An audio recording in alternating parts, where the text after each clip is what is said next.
Welcome students, I am doctor Smita Sharma और मैं आपको बीएससी पार्ट फर्स्ट का पेपर फर्स्ट पढ़ा रही हूँ। हम उसमें यूनिट फोर्थ का सेकंड चैप्टर कर रहे हैं जिसका नाम है सरल आवर्ती गति। तो पिछले लेक्चर में हमने टॉर्शनल पेंडुलम या मरोड़ी दोलक के बारे में पढ़ा था जो सरल आवर्त गति का एक उदाहरण है। आज हम उसी में आगे हम पढ़ेंगे बाईफाइलर ऑसिलेशंस। तो सबसे पहले बाईफाइलर सस्पेंशन हम कहते किसको हैं? द्वितंतु निलंबन किनको कहते हैं? हम यदि किसी भारी तथा एक समान छड़ या सिलेंडर को दो समान ऊर्ध्वाधर लचीली एवं अप्रत्याश समानांतर धागों जो उसके गुरुत्व केंद्र से समान दूरी पर हैं की सहायता से क्षैतिज लटकाया जाए तो इस व्यवस्था को द्वितंतु निलंबन कहते हैं। अब ये क्या मतलब हुआ? मतलब ये हुआ कि आपने दो एक जैसी से भारी दृढ़ पिंड ले लिए। वो हो सकता है छड़ के रूप में हो, सिलेंडर के रूप में भी हो सकते हैं, और उन दोनों में से एक को तो आपने रिजिड एंड पर लगा दिया और दूसरे को, उन दोनों को आपस में एक धागे या लचीले समानांतर धागों की सहायता से जो कि ऊर्ध्वाधर हो, लचीले हो, उससे हमने उनको एक को सस्पेंड कर दिया और क्षैतिज लटका दिया। उसको हम बाईफाइलर सस्पेंशन कहते हैं। अब इसका चित्र मैं आपको दिखाती हूँ, उससे आपको क्लियर हो जाएगा। ये देखिए, दो हमने छड़ें ले ली। एक छड़ तो ये वाली है और एक छड़ आपकी ये है, ठीक है।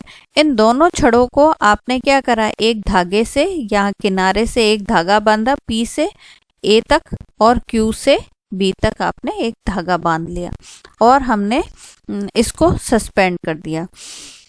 तो ये जो ये है, ये बाईफाइलर सस्पेंशन या बाईफाइलर द्वितंतु निलंबन कहलाता है। अब हम इसके अंदर क्या करेंगे? हम इसको जो नीचे वाले जो हैंग्ड वाली जो है उसको हमने थोड़ा सा ऑसिलेट करा के, देखो इसकी इनिशियल पोजीशन ये थी, अब इसको थोड़ा सा विस्थापित कर दिया अपनी पोजीशन से और हमने उसको इस पोजीशन में ला दिया। तो क्या होगा? ये वापस लौट के इसी पोजीशन में आएगा और इसमें दोलन होने, इस तरीके से दोलन होने प्रारंभ हो जाएंगे। तो ये हमारे जो दोलन है वो हमारे द्वितंतु दोलन या बाईफाइलर ऑसिलेशंस के नाम से भी जाने जाते हैं। तो हमने क्या करा? क्षैतिज तल में इनको थोड़ा सा विस्थापित करके छोड़ दिया। इससे क्या हो गया? वो सरल आवर्त गति करने लग गया। अब हम इसके अंदर इसका थोड़ा सा अध्ययन करेंगे। अब देखो, इसमें जो तार है उसमें ए बी जो है वो हमारी एक छड़ या सिलेंडर है। इस ए बी छड़ का द्रव्यमान जो है वो स्मॉल एम है और ओ जो है वो उसका गुरुत्व केंद्र है, ठीक है, सेंटर ऑफ ग्रेविटी है। और ये अपने ओरिजिनल पोजीशन में, इक्विलिब्रियम पोजीशन जो है वो इसकी ये वाली है। अब इस छड़ ए बी को हमने धागे की पी ए और क्यू बी, इससे हमने सस्पेंड कर दिया, ठीक है। और प्रत्येक धागे की जो लंबाई है वो समान है, एल है, और दोनों जो ए और बी बिंदु है या पी और क्यू बिंदु है वो हमारे 2D डिस्टेंस पर स्थित हैं, एक दूसरे से समानांतर है ना। अब हमने क्या करा है? इनको, इस छड़ को थोड़ा सा थीटा कोण से विस्थापित करके छोड़ दिया और वो ऐसे दोलन करना प्रारंभ करता है। तो जब हमने उसको विस्थापित किया तो उसकी जो पोजीशन है ए से ए डैश हो गई और इसकी भी पोजीशन बी से बी डैश हो गई, ठीक है। यहाँ डैश दिखाई नहीं दे रहा लेकिन हम इसको डैश मान लेंगे, ठीक है। तो ये डैश की पोजीशन हो गई और ये भी हमारी डैश की पोजीशन हो गई। तो ए डैश बी डैश हो गए। अब क्या होगा? जब आपने इसको थोड़ा सा विस्थापित किया तो इसमें प्रत्यानयन बल आघूर्ण के कारण ये पुनः अपनी प्रारंभिक स्थिति पे आने का प्रयास करेगा। हम उसी चीज का अध्ययन करेंगे इसके अंदर। अच्छा, अब आप देखिए, जब आप कि ये जो ए पॉइंट है ये ए डैश पे जाता है, तो उस वक्त जो धागे की जो पोजीशन ओरिजिनल से है उसके बीच में एक फाई एंगल आ जाता है। ठीक है, तो अब ये एंगल आपका फाई है और डोरी में एक तनाव उत्पन्न होता है टी, जो रिजिड एंड की तरफ कार्य करता है, यानी इस डायरेक्शन में टी लग रहा है और इस डायरेक्शन में भी टी लग रहा है। अब देखिए ये एंगल फाई है आपका, है ना, और टी ये है। अगर हम देखें तो ये वाला जो है ये वाला भी फाई एंगल होगा बाय ज्योमेट्री, है ना। ऐसे ही अगर ये एंगल फाई है तो बाय ज्योमेट्री ये एंगल भी फाई होगा। इस चीज को हम ध्यान में अभी रखेंगे, क्योंकि हमारे को क्या करना है, टी के दो घटक करना है। टी के दो घटक क्या हो जाएंगे, एक तो इस दिशा में लंबवत दिशा में, है ना, परपेंडिकुलर डायरेक्शन में, और एक उसके नीचे, तो दोनों परपेंडिकुलर एक्सिस में। तो एक तो हो जाएगा टी कॉस फाई और ये वाला हो जाएगा टी साइन फाई। इसी प्रकार से इस वाले टेंशन की अगर हम दो पार्ट्स करें, दो कंपोनेंट्स करें, तो क्या हो जाएगा, इस डायरेक्शन में टी कॉस फाई और इस डायरेक्शन में टी साइन फाई आ जाएगा। अब हम इसका थोड़ा सा थ्योरी देख लेते हैं। ये इन्होंने क्या करा, अलग से एक डायग्राम बना दिया जिससे आपको क्लियरली समझ आए, है ना। तो इसमें इन्होंने क्या करा है कि प्रारंभिक स्थिति से धागा जो है वो फाई अल्प कोण से विस्थापित होकर पी ए डैश वाली और क्यू बी डैश वाली स्थिति में आ जाते हैं, और प्रत्येक धागे में तनाव टी ऊपर की ओर लग रहा है, तो उसको दो लंबवत घटकों में वियोजित कर देते हैं। तो दो लंबवत घटक क्या हो जाएगा, टी कॉस फाई, और दूसरा हमारा है ये फाई है एक्चुअल में, है ना, टी कॉस फाई, और यहाँ भी इन्होंने गलत लिख दिया है, ये हमारा वास्तव में टी साइन फाई है। तो इसमें दो घटक हमारे आ जाते हैं। अब हम अगर ध्यान से देखें तो इस छड़ का जो भार है वो mg नीचे की ओर काम कर रहा है, और टी कॉस फाई जो है, दोनों टी कॉस फाई वो ऊपर की ओर कार्य कर रहे हैं। तो हम ये कह सकते हैं कि ये और जो ये छड़ है वो इक्विलिब्रियम में पोजीशन में है, नीचे तो नहीं गिर रही, तो ये दोनों फोर्सेस एक दूसरे को बैलेंस करते हैं। तो हम इसके आधार पर इक्वेशन लिख सकते हैं। कैसे इक्वेशन लिखेंगे, ऊर्ध्वाधर घटकों को छड़ का भार संतुलित कर रहा है, इसलिए 2 टी कॉस फाई, एक टी कॉस फाई एक तरफ के धागे का और टी कॉस फाई दूसरी तरफ के धागे का, तो 2t cos फाई बराबर m इंटू जी हो गया। तो t cos फाई बराबर mg/2। अब हमारे को मालूम है ये एंगल तो बहुत छोटा है, इसलिए cos फाई जो है वो 1 के बराबर लिख सकते हैं। तो हमारे पास t बराबर mg/2 आ जाता है। अच्छा, अब अगर t साइन फाई को देखें तो t साइन फाई जो घटक है वो हमारा यहाँ पर क्षैतिज दिशा में लग रहा है। ठीक है, तो क्षैतिज दिशा में लग रहा है, और उनके जो लाइन ऑफ एक्शन है, उनकी जो क्रिया रेखा है वो अलग अलग है। दोनों बराबर हैं लेकिन उनकी क्रिया रेखा एक निश्चित दूरी से सेपरेट की हुई है। ऐसी स्थिति में यदि दो बल लगे और दोनों की क्रिया रेखा अलग अलग हो तो वो सदैव हमें पता है वो एक बल आघूर्ण का निर्माण करते हैं, है ना। तो इनके कारण एक प्रत्यानयन बल आघूर्ण उत्पन्न हो जाएगा। ये एक बल युग्म बनाते हैं, they form a couple, restoring couple, और जो उनको वापस प्रारंभिक स्थिति में लाने का प्रयास करेगा। तो इनके कारण जो बल आघूर्ण उत्पन्न होगा वो क्या हो जाएगा, force into perpendicular distance between the 2 points. तो इसके अंदर बल कितना है, बल तो टी साइन फाई है क्योंकि वो ही लग रहा है, और इन दोनों बिंदुओं के बीच की दूरी कितनी है, इन दोनों बिंदुओं के बीच की दूरी 2d के बराबर है, ये हम पहले ही मान चुके हैं। तो आपका टॉर्क का जो मान है वो क्या आ जाएगा, टॉर्क का मान आ जाएगा T sine phi into 2d। अब क्योंकि पहले भी हमने कहा था कि फाई का मान बहुत ज़्यादा छोटा है, तो साइन फाई जो है वो फाई के बराबर होता है ऐसी स्थिति में, तो हम लिख सकते हैं टी फाई 2d बल आघूर्ण के बराबर है। अब हम इसके अंदर जो डायग्राम है उसमें फाई का मान निकालते हैं। अब देखो फाई का मान अगर हम इससे निकालें तो ये एंगल फाई है, तो ये एंगल भी फाई है, तो हमारा क्या निकालना है, हमारे को किसका मान निकालना है, फाई का मान निकालना है। तो फाई का मान जो है वो क्या आ जाएगा, फाई का मान जो है वो हमारा, अगर हम इधर से देखें तो हमारे पास ये है, तो ये आर्क, ये एंगल अगर हम निकालना चाहते हैं तो हमारे पास क्या आ जाएगा, आर्क अपॉन रेडियस के, नहीं यहाँ पर तो हम इसी से ही निकालेंगे, टी साइन फाई से ही निकालेंगे। तो हमारे पास फाई का जो मान है वो हमारे पास आ जाएगा, साइन फाई कॉस फाई का जो मान है वो आ जाएगा बी क्यू, यानी ये जो एल लंबाई है अपॉन ये बेस अपॉन हाइपोटेन्यूज है ना, तो T cos phi upon L के बराबर आ जाएगा। तो यहाँ पे क्या आ रहा है, इन्होंने इसकी वैसे ना लिख के ऐसे लिख दिया, B B dash upon L के बराबर आ रहा है। ठीक है, तो फाई का मान चित्र इससे ये वाला जो सेकंड चित्र है इसमें ज्यादा क्लियर आ रहा है, B B dash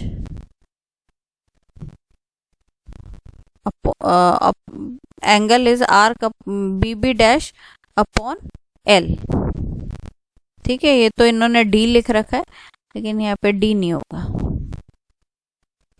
O B का मान डी माना हुआ है क्या हमने, ओ से बी तक की दूरी अभी हमने मानी ही नहीं थी, इन्होंने ओ से बी तक की दूरी जो है वो डी मान ली है, विच इज हाफ ऑफ, हाँ डी मान ली, क्या ये 2d माना हुआ है ना हमने, तो ये आधी दूरी हो गई तो वो डी हो गया। ठीक है, तो B B dash upon D के बराबर आ गया। अब बी बी डैश, अरे सॉरी ये एक मिनट, इसमें थोड़ा सा मैंने ये दोनों मिक्स कर दिए, ये तो आ गया था B B dash upon L तो आ ही गया था, उसके बाद हमने थीटा निकाला है, थीटा जो है वो हमने किससे निकाला है, सेकंड वाले फिगर से, उसको हम उसके लिए हमने यूज किया है, थीटा जो एंगल होता है वो आर्क अपॉन रेडियस के बराबर होता है, यानी चाप बटा त्रिज्या के बराबर होता है। तो चाप अगर हम इस चित्र में देखें, इसमें तो देखो ये इससे ज्यादा क्लियर नहीं हो रहा, इस वाले से क्लियर होगा कि यहाँ से यूं जब ये घूम रहा है तो ये तो आर्क प्रोड्यूस हो रहा है ना, ये तो आर्क है और ये आपका एंगल है, ये थीटा एंगल है ना, तो ये एंगल थीटा होगा। तो आपका आर्क तो ये हो गया ए डैश, और रेडियस क्या हो गया, रेडियस या त्रिज्या कितनी हो गई, यहाँ तक की दूरी, ये दूरी आपकी स्मॉल डी के बराबर है।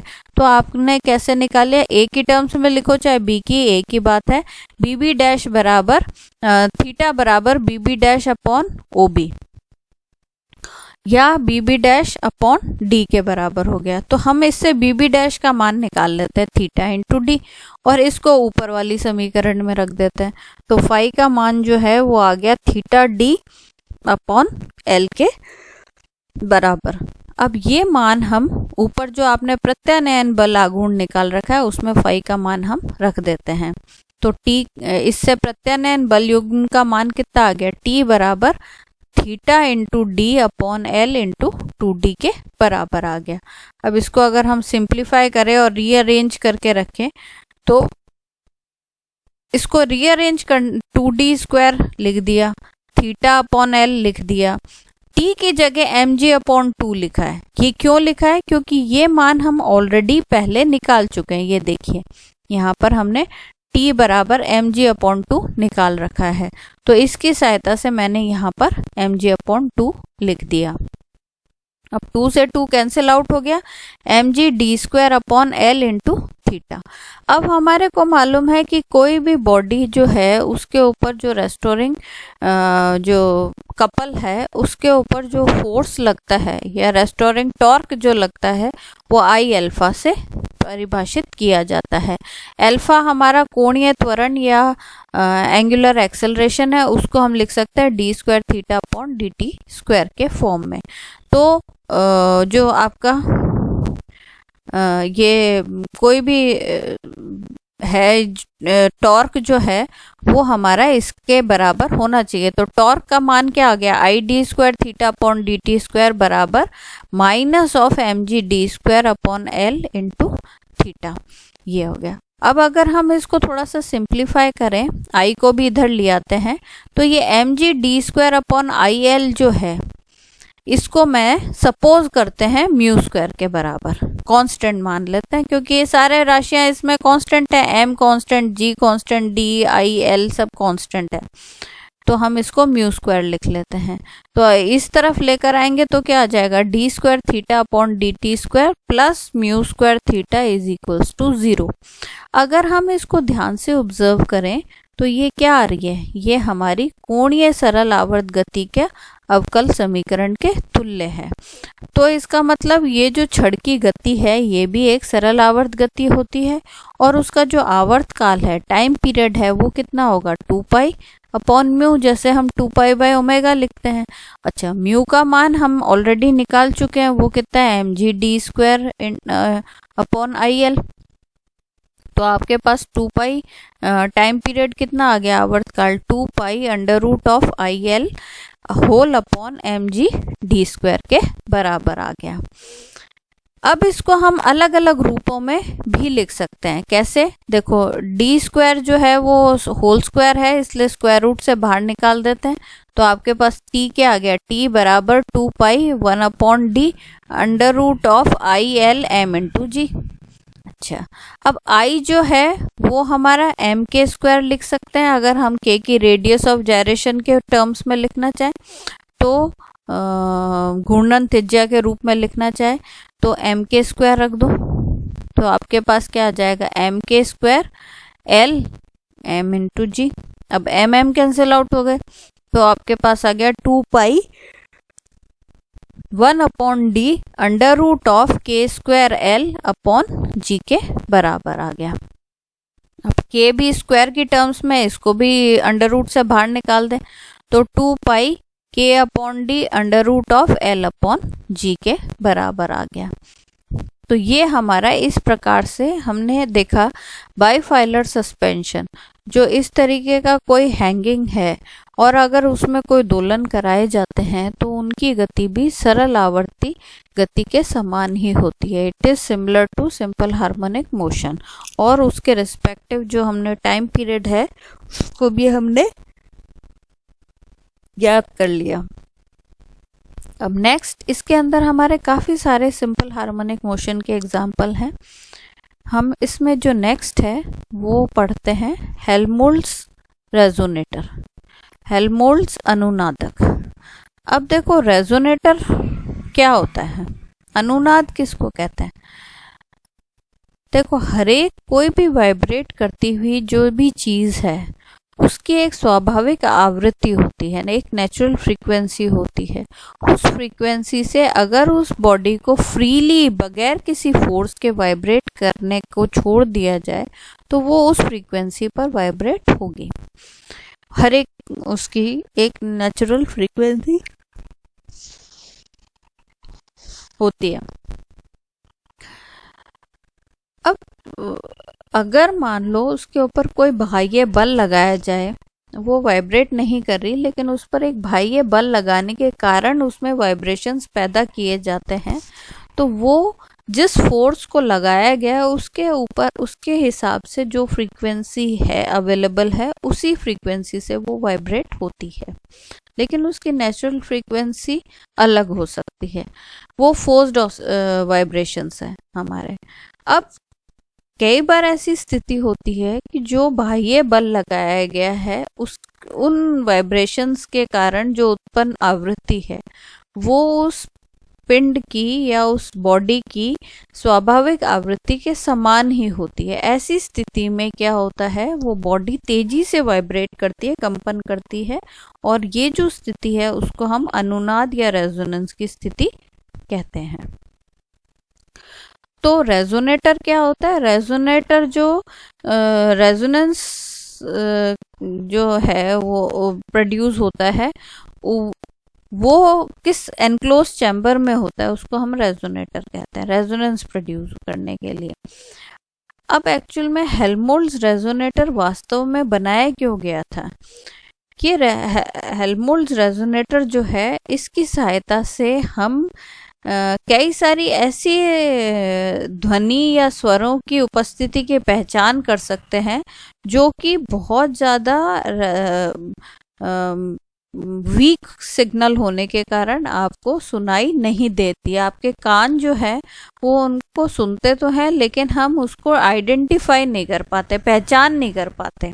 ठीक है, जैसे मान लो अभी ऐसा क्यों होता है, जैसे मान लो कोई एक कॉम्प्लेक्स साउंड आपके पास आ रही है। कॉम्प्लेक्स साउंड मतलब बहुत सारे वाद्य यंत्र एक साथ बज रहे हैं और उनके साथ प्रोड्यूस होकर कोई मेलोडी प्रोड्यूस हो रही है। तो उसमें हो सकता है कि दो स्वर ऐसे हों जिनकी फ्रीक्वेंसी में बहुत थोड़ा सा अंतर हो, और उनके जो हार्मोनिक्स है, ये जो सन्नादी हैं, वो बहुत वीक हो। तो ऐसे में हमारे कान जो है वो उसका भेद नहीं कर पाते। समझ तो आता है कुछ अंतर है, लेकिन वो भेद नहीं कर पाते।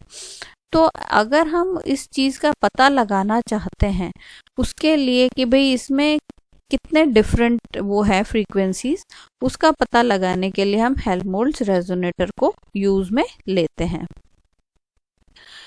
ये क्या करता है, हेल्महोल्ट्ज रेजोनेटर को बाकी सभी फ्रीक्वेंसीज को छोड़ते हुए जो उसकी नेचुरल फ्रीक्वेंसी है उन सारी फ्रीक्वेंसीज को एक्सेप्ट करके एक शार्प रेजोनेंस या तीक्ष्ण अनुनाद उत्पन्न करता है, और वो ध्वनि की जो उपस्थिति है वो हमारे को पता लग जाती है। जैसे मान लो आपके बहुत सारे शोर हो रहा है और आपको कोई मतलब किसी का पता लगाना है कि ये इसमें बोल भी रहा था या नहीं, तो हम उसको पर्टिकुलर उस व्यक्ति की नेचुरल फ्रीक्वेंसी को ट्रेस करके और उसके आधार पर हम उसको हेल्महोल्ट्ज रेजोनेटर में रेजोनेट मतलब पूरी जो कॉम्प्लेक्स साउंड है उसको भेज के और रेजोनेंस प्रोड्यूस करवा सकते हैं, और फिर उसकी सहायता से हम आइडेंटिफाई कर सकते हैं कि वास्तव में वह व्यक्ति बोल रहा था या नहीं। तो ये हेल्महोल्ट्ज रेजोनेटर है। तो ये हेल्महोल्ट्ज रेजोनेटर के अंदर भी हम देखेंगे कि एक सरल आवर्त गति ऑसिलेशंस उसमें प्रोड्यूस होता है। ये हम नेक्स्ट लेक्चर में पढ़ेंगे। धन्यवाद।